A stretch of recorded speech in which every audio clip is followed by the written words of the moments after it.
Hello guys, අද තියෙනවා special වාහනයක්. මේක මගේ Land Cruiser 80 series එක. මේක පොඩ්ඩක් ස්පෙෂල් වෙන්නේ සාමාන්‍යයෙන් Land Cruiser පෙට්‍රල් වගේ වාහන හදන්නේ කැලේ දාන්න ඕෆ් රෝඩ් කේපබිලිටි වලට. මේ කාර් එක මම බිල්ඩ් කරලා තියෙන ඒවට නෙමෙයි. මේ කාර් එක ඇත්තටම බිල්ඩ් කරලා තියෙන පවර් ගන්න. මට බලන්න ඕනේ 1 HD එන්ජින් එකෙන් කොච්චර පවර් එකක් ගන්න පුළුවන්ද කියලා. මේකේ වැඩ ගොඩක් කරලා තියෙනවා. මේකේ අපි ඉස්සරහින් ඉඳන් ගියොතින් ඉස්සරහා මෑන් 4x4 බුල්බා එකක් තියෙන. ඒක මං හිතන්නේ මේ බ්‍රෑන්ඩඩ් එකක් නෙමෙයි. ඒක චයිනීස් එකක්. ඒක චයිනීස් මම බ්‍රෑන්ඩඩ් ARB හරි මොනවා හරි නොදාන්න හේතුව තමයි මොකද මේක මම කවදාවත් දාන්නේ නැහැ බුෂ් එකට. මේ ඒක හදලා තියෙන බුෂ් දාන්න නෙවෙයි හින්දා මම එච්චරම ඒක ගැන හිතුවේ නැහැ. මේ කොස්මටික් ගැන හිතන්නේ නැතුව මේ කොස්මටික් පැත්ත විතරයි බැලුවේ. ලස්සන වෙන්න ඕන හින්දා විතරයි මම දැම්මේ බුල්බා එක. ඊට පස්සේ මේකේ ආෆ්ටර් මාකට් ලයිට්ස් ගහලා තියෙනවා. ටයර්ස් තියෙන්නේ මේකේ 2.5 inch lift kit එකක් තියෙන්නේ. මේක VX limited Land Cruiser එකක්. හැබැයි මේක ඒ VX limited එකේ තව ස්පෙෂල් එඩිෂන් එකක්. මොකද මේ chrome finishing එන්නේ ඒ එඩිෂන් එකට. ඒතකොට මේ wheel එකත් මේ රතු පාට wheel එකත් factory වලින් එන limited edition wheel එකක්. ඒ හින්දා wheel එක මම මාරු කරේ නැහැ.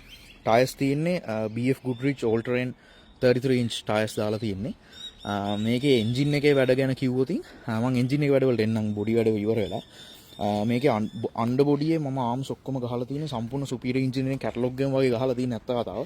මේකේ සුපීරියර් ඉන්ජිනියරින් පැනාඩ් වලින් ඉඳන් ඩ්‍රැග් ලින්ක්ස් කන්ට්‍රෝල් ආම්ස් ඔක්කොම සුපීරියර් ඉන්ජිනියරින් ගහලා තියෙන්නේ. මම හිතන්නේ පිටිපස්සෙන් පේනවා. මේ තියෙන්නේ ආම්ස් ටික ඔක්කොම සුපීරියර් ඉන්ජිනියරින් බුෂ් අරගම ඔක්කොම ගහලා තියෙන්නේ. පිටිපස්සේ නෝමල් බුල්බා ගත්තේ නේ. ඒකත් චයිනීස් බුල්බා මම හිතන්නේ. මොකද මම කිව්වා වගේ ඒක මට ටෆ් වෙන්න අවශ්‍ය නැහැ. මොකද මම මේ කැලේ දාන්න නැති හින්දා මේ එහෙම අවශ්‍ය නැති හින්දා තමයි මම මේකට මේවා ගහලා තින්නේ. ආෆ්ටර් මාකට් ලයිට්ස් ගහලා තියෙනවා. ඊට පස්සේ අපි ඇතුළට ගියොත් අපි බොඩි එක ගැන කතා කරා, එන්ජින් එක ගැන කතා කරමු. මොකද එන්ජින් එකේ තමයි ලොකුම වැඩ ටික අත්තරම මේක කරලා තියෙන්නේ. මේකේ අපි මේකේ PDI ඉන්ටර්කූල් එකක් ගහලා තියෙනවා. ඉන්ටෙක් පයිප්ස් ඔක්කොම ඒකට ගහලා තියෙන්නේ. ඊට පස්සේ ග්‍රීන් වීල් බිග ටර්බෝ එකක් ගහලා තියෙන්නේ. මේ වාහනේ over 850 newton meters of torque තියෙනවා.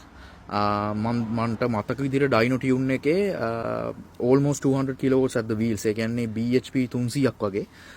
BHP 300ක් කියන කාර් එක නම් ලොකු ගාණක් නෙවෙයි අත්‍තරම. නමුත් ඩීසල් වාහනයකට ඒක ටිකක් ලොකු පවර් එකක්. ඩයිනෝ ටියුන් එක ඇරෙන්න අනිත් වැඩ ඔක්කොම කරේ අපි. මොකද අපිට ඩයිනෝ ගන්න නැහැ. ඉතින් ඩයිනෝ ටියුන් එකට යවුවා. ඒ ඇරෙන්න අනිත් වැඩ ඔක්කොම කරලා තියෙන මේ වාහනේ අපි. ඊට අමතරව මේක ඇතුළට ගියොතින් ඉන්ටීරියර් ලොකු දෙයක් කරලා නැහැ. බූස් ගේජ් ගහලා තියෙනවා. ඊට පස්සේ මෙතන පල්ලෙහා මම ගහලා තියෙනවා EGT එකයි ඉන්ටේක් ටෙම්පරේචර් එකයි. ඒ දෙක ගහලා තියෙනවා. සවුන්ඩ් සිස්ටම් එකක් මම ගැහුවා. කික සබ් එකක් එක්ක ඇම්ප්ලිෆයර් එකත් එක්ක සවුන්ඩ් සිස්ටම් එක ගැහුවා. මේ තියෙන බොනට් වෙන්ට්‍රි ස්නෝකල් එක. මේකේ තව පොඩි වැඩ ටිකක් මට කරන්න තියෙනවා. මොකද මේ ස්නෝකල් එකේ අපි බොනට් වෙන්ට්‍රි එක කැපුවා. ඒකේ මේක හරියට සීල් වෙලා නැහැ. මෙතන මේ ඒ සීල් එක ගහන්න ඕනේ.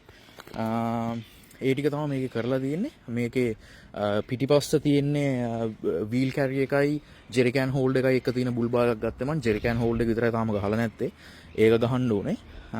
මේක ඉතින් මම ෂෙයා කරන්න හිතුවා. මොකද මේක පොඩ්ඩක් ස්පෙෂල් බිල්ඩ් එකක් හින්දා මේ වාහනේ මේ ඔෆ් රෝඩ් වලට නෙමෙයි හදලා තියෙන්නේ. පවර් වලට තනිකරම හදලා තියෙන වාහනේ සෑහෙන්න යනවා ඇත්තටම. ගොඩක් ටෙස්ට් ඩ්‍රයිව් කරලත් නෑ මම වැඩිය. මේ ඒ ටික තමයි කරලා තියෙන්නේ. දැන් පොඩි වැඩ ටිකකට කරන්න තියෙනවා. මම හිතන පළවෙනි වීඩියෝ එකේ මම මේක රෙව් කරන වීඩියෝක් දැම්මා. ඒකේ පොඩ්ඩක් මේක රිච් දුවන්නේ වාහනේ ටියුන් කරලා හින්දා පවර් වලට. එහෙනම් පොඩ්ඩක් දුම දානවා. ඒක පොඩ්ඩක් හදාගන්න ඉන්නේ පාරේ පදින්න. ඒ ටික තමයි තියෙන්නේ.